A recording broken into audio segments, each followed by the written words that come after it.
नमस्कार, मी भीमराव कडाळे पाटील, बीकेपी 24 मराठीमध्ये आपलं सर्वांचं स्वागत। आज नवीन दिवस, आज नवीन दिवसाची आपण चर्चा घेऊन आलोय। म्हणजे खरंच महाराष्ट्र राज्य असेल किंवा देशातल्या अनेक राज्यांमध्ये जे उपमुख्यमंत्री पद निर्माण केलं गेलेलं आहे ते संवैधानिक आहे। म्हणजे जर कोणी सुप्रीम कोर्टामध्ये गेला आणि त्याबाबत जर तक्रार केली तर खरंच उपमुख्यमंत्री पद रद्द होऊ शकतं। तशीच काहीशी परिस्थिती आहे। उपमुख्यमंत्री पद म्हणजे हे राजकीय पुनर्वसन आहे, नावाला नसतं, परंतु ते संविधानामध्ये उपमुख्यमंत्री पदच नाही। आणि तरी सुद्धा ते कशा पद्धतीने दिलं जाते, आता यावरून लोकांनी प्रश्न उपस्थित केले गेलेले आहेत की बाबा हे पदच रद्द करा।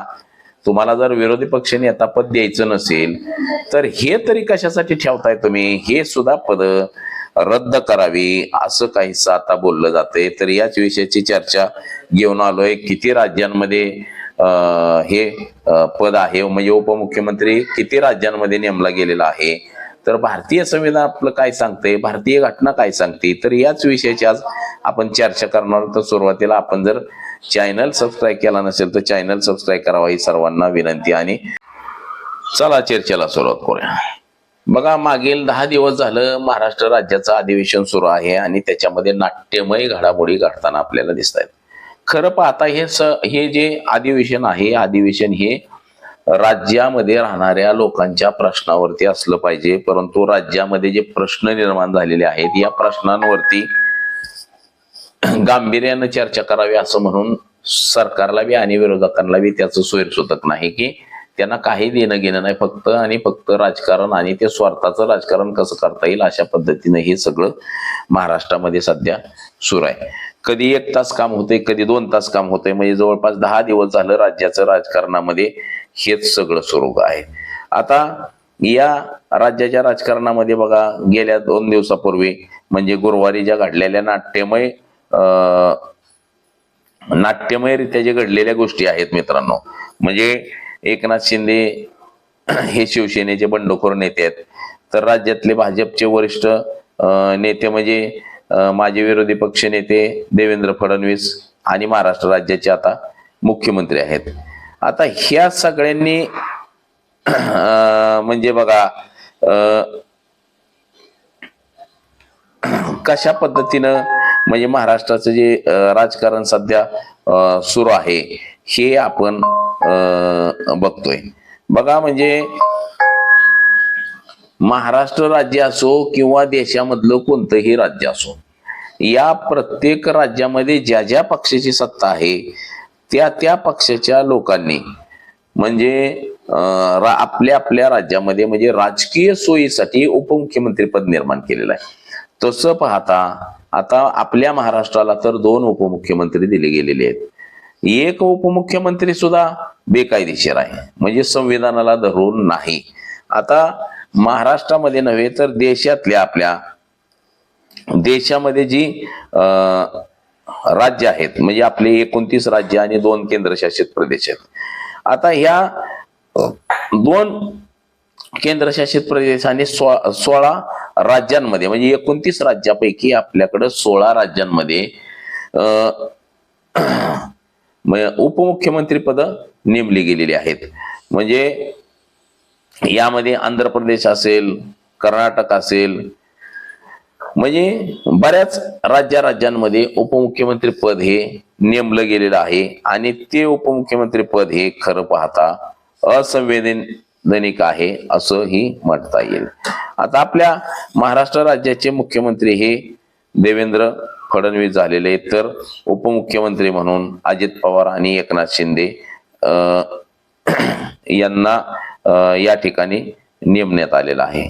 आता महाराष्ट्र राज्याच्या मुख्यमंत्री पदाच्या कार्यकाळामध्ये म्हणजे ज्यांनी मुख्यमंत्री पद बसवलंय, जुनी जी लोक आहेत यातल्या बऱ्याच लोकांनी उपमुख्यमंत्री पद सुद्धा निर्माण केलं। जसं की बाबा शंकरराव चव्हाण असतील, शिवाजीराव निलंगेकर पाटील असतील, नारायण राणे असतील, छगन भुजबळ असतील, अशोक चव्हाण असतील, देवेंद्र फडणवीस असतील, म्हणजे ह्यापैकी सर्वाधिक उपमुख्यमंत्री पदाचा कार्यकाळ हा भारतीय जनता पक्षाच्या कार्यकाळामध्ये निर्माण झाला।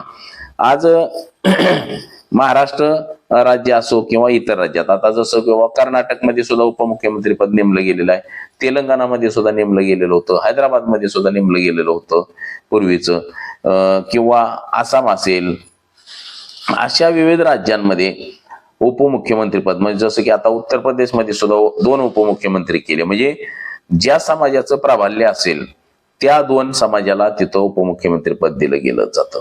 पण उपमुख्यमंत्री पद म्हणजे असं काय आहे त्याच्यामध्ये, की आपण जसं म्हणतो किंवा मुख्यमंत्री जर नसेल तर उपमुख्यमंत्री कार्यभार पाहतो, परंतु तो कार्यभार त्यांना पाहता येत नाही. म्हणजे राज्याचा कार्यभार पाहता येत नाही. हे जे पद आहे हे असंवैधानिक निर्माण केलेलं पद आहे. म्हणजे हे राजकीय सोय करण्यासाठी कुठंतरी केलेलं.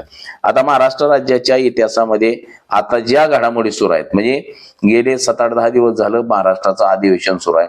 या अधिवेशनामध्ये उद्धव ठाकरे असतील किंवा त्यांचा जो गट आहे, या गटाने विरोधी पक्ष नेत्याची मागणी केलेली आहे.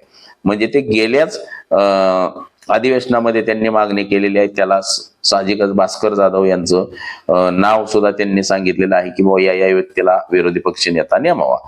आता अडचण अशी आहे की कमीत कमी 30 आमदार विरोधी पक्ष नेते पदाला निवडून यायला पाहिजेत, तेव्हाच विरोधी पक्ष नेते पद देता येतं. किंवा मग जर विधानसभा अध्यक्षाला वाटलं की विरोधी पक्ष नेमावा, तर विधानसभा अध्यक्ष हा निर्णय घेऊ शकतात की विरोधी पक्ष नेते पद नेमण्यासाठी. परंतु सध्या भारतीय जनता पक्षाचं सरकार आहे आणि विरोधी पक्ष नेता नेमायचा नाही असं काहीची भूमिका भारतीय जनता पक्षाची आपल्याला दिसते. मग ह्याच्यावरून आता वाद असा सुरू झालेला आहे की जर भारतीय जनता पक्ष जर आम्हाला विरोधी पक्ष नेतेपद जर देणार नसेल, तर मग महाराष्ट्रामध्ये असलेली जी 2 उपमुख्यमंत्री पद आहेत ही सुद्धा असंवैधानिक आहेत. म्हणजे भारतीय घटनेला धरून उपमुख्यमंत्री हे पदच नाही आणि फक्त मुख्यमंत्री पद आहे घटनेमध्ये.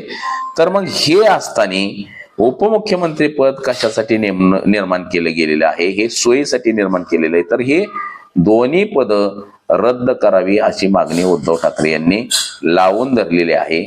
आणि याच्यामुळं काहीच आता असं झालेलं आहे की हा वाद सुप्रीम कोर्टापर्यंत जाऊन पोहोचायचा नाही. म्हणजे कुठल्याही गोष्ट घटनेच्या आधारावरती करावी लागते आणि त्या घटनेला सोडून जर काही गोष्टी घडत असतील तर मात्र त्याला चॅलेंजिंग केलं जाऊ शकतं असंच काहीच चित्र आहे. म्हणजे भारतीय जनता पक्ष जर विरोधी पक्ष नेतेपद नेमणार नसेल तर मग तुम्ही हे दोन्ही उपमुख्यमंत्री पद काढून घ्या आणि त्यांना कॅबिनेट ठेवायचं, तुम्ही फक्त कॅबिनेट मंत्री ठेवू शकता. म्हणजे घटनेमध्ये सुद्धा तशीच तरतूद आहे की मुख्यमंत्री आणि त्यांचा कॅबिनेटचा विस्तार, राज्यमंत्री आणि कॅबिनेट मंत्री असा काहीसा विस्तार आहे. आणि हा असाच असला पाहिजे असं आता अनेकांना वाटायला लागलेलं आहे की एखाद्या म्हणजे राजकीय दृष्टिकोनातून जर आपण अनेक पद निर्माण करून जर त्या पदाच्या माध्यमातून लोकांना बोलवत ठेवत असेल आणि इतर पद जर देत नसेल तर तो घटनेवरतीच अन्याय असं म्हणता येईल. तर उद्धव ठाकरे यांनी जी मागणी केलेली आहे ही मागणी कितपत योग्य आहे आणि हे सरकार मान्य करेल का ते सुद्धा बघणं गरजेचं आहे. किंवा जर ह्यांना नाही दिलं गेलं तर मात्र हे सगळे सुप्रीम कोर्टामध्ये जातील का की उपमुख्यमंत्री पदच रद्द करा म्हणून. तर असं झालं तर महाराष्ट्रासाठीच नव्हे तर ते देशातली सगळीच उपमुख्यमंत्री पद जे आहे हे धोक्यात येऊ शकतं. यातून एवढंच सत्य आहे. तर आज एवढंच. माझा सहकारी कॅमेरामन अनिकेत सह मी भीमराव कडाळे पाटील, BKP 24 मराठी, इंदापूर, पुणे.